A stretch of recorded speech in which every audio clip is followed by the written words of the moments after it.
Have you ever seen someone online that gave you an unbearable headache? Whether it's because they're cringe-worthy than nails on a chalkboard, or just annoying, today we're talking about the worst of the worst, the most annoying people on the internet. So, let's not waste any more time, and let's begin. So, you might be wondering what I'm yapping about. Let me give you an example. This is a normal sentence, right? And this is what I am talking about. We have grown men out there acting like their keyboards have social anxiety. How are you not embarrassed? If you want to say something, just fucking say it. You wanna know what bothers me? You actually took time off your day typing that shit. You need to plan it out, type it letter by letter, and then double check if it sounds natural enough. Like, imagine you as a grown man send something like this. You have awakened my attention. I don't know. How could a woman be this captivating? I'm struggling. Good God. I better not get ahead of myself. Restrains and closes DM until further interest from the recipient. Buddy, what the fuck did I just read? Hey, who let this guy escape Discord and hop onto Instagram? You know damn well that this wasn't the first time that he was sending something like this. Which begs the question, how many times did this tactic actually work? How many women were looking at those messages and thought to themselves, yeah, this is the man of my dreams? If we only looked at the women above the age of 18, the answer would obviously be 0. As for under that, I don't even want to think about it. Speaking of that though, how are you supposed to reply to that? Imagine some smelly 21-year-old guy without proper hygiene slipped into your DMs and said something like, Hey madam, can I suck on those? You don't have to. I'm sorry, I was just wondering. I'm getting tired of myself sometimes. I'd like to see those jobless bastards trying to get a job. Will they also stutter when they're applying for it? Hey madam, I want to work here. You don't have to take me if you don't want to. Alright, I'm done. This video is already giving me second thoughts. I think we've all had a shitty day, and boys, let's be real, there are moments where we're full on sobbing, no shame in that. But there are people in those moments who reach for their phone, and instead of calling up a friend or family member to seek comfort, they teleport to the camera app, and then start recording their snotty ass faces, if there are even visible tears in the first place.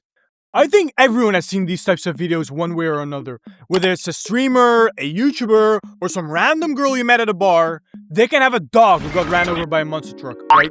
A normal human being would be devastated.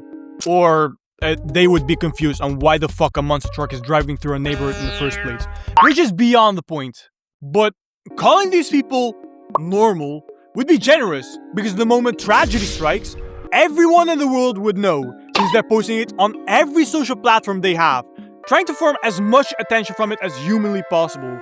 But the reality is, people will look at the story and probably roll their eyes, being like, this again? Because, let's be real, it's never their first time pulling some bullshit like this. How someone can be this shameless is beyond me. In my case, I can't shed a single tear in front of someone without feeling embarrassed, let alone having an entire audience jumping on popcorn while watching it unfold. And sure, we're all tired of seeing people doing these sorts of stuff, but there's always this one person that slides into their DMs being like, Oh my god, are you okay? giving them all the attention they were craving for. Like, aren't you getting exhausted having to check in on them every hour of the day? Because some of them, when you're checking in, will send you like 50 voice messages.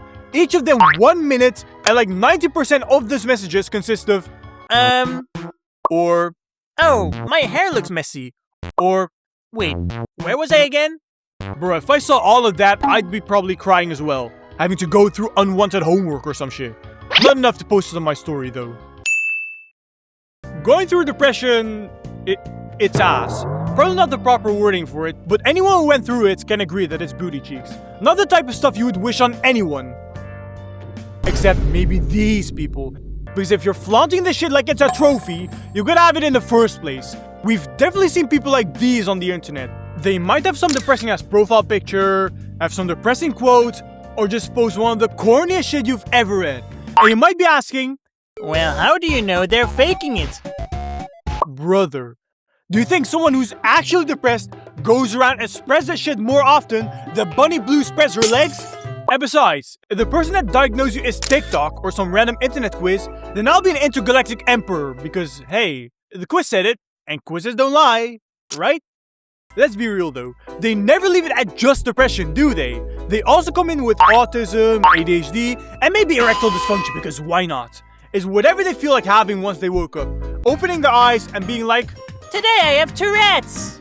But even though I'm clueless on the grocery list of stuff they're suffering from, what I do know is that their therapist soon will enjoy themselves a world tour and with some generational wealth in his pockets. And because these people also suffer from chronic yappetism, they can't shut their mouth for 1 second, posting shit like, No one understands me. I never chose to be alive. Nobody loves me. And then when somebody asks if they're okay, they'll comment, Yes. Then why did you post this? It's safe to say that these people are insufferable. But you know what? It's all online. Or so I thought. Because if you already end up with a migraine seeing these people on the internet, just imagine what you'll go through if you're friends with one in real life. And if they mutate more than the coronavirus, evolving like its Pokemon, and getting themselves a new mental health issue, all because Psych2Go said so. At this point, they owe you a therapy session, paid with their own allowance because, let's be real, it's just a 14-year-old. What job do they have? Alright, now we have these people. Self-improvement is something we all should do. You don't want to end up like this guy, do you?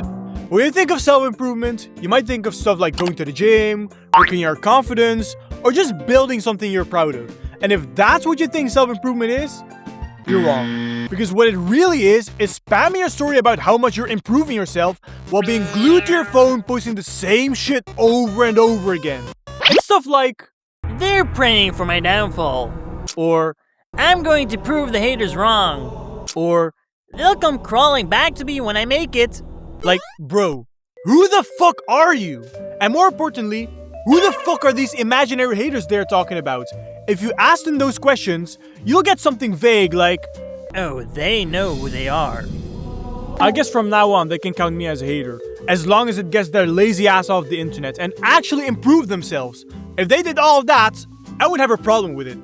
But every time when you see these people, they either stay completely the same or they become worse than they were before. By the time they actually make a positive change in their life, you'll grow the most majestic Gandalf-looking beard the world has ever seen. Imagine having a guy in real life spitting some schizophrenic shit like, These damn haters are praying for my downfall. I will show them. You try to be supportive like, Woohoo, you do you. So, what's the plan? I'd imagine they would respond with, You'll see for yourself. Which is just equivalent to, I don't know, I didn't think that far ahead. Basically, they have a plan, and that plan is that it's a good plan. So anyway, that was it for today. If you enjoyed the video, like, subscribe, comment something useful, and goodbye.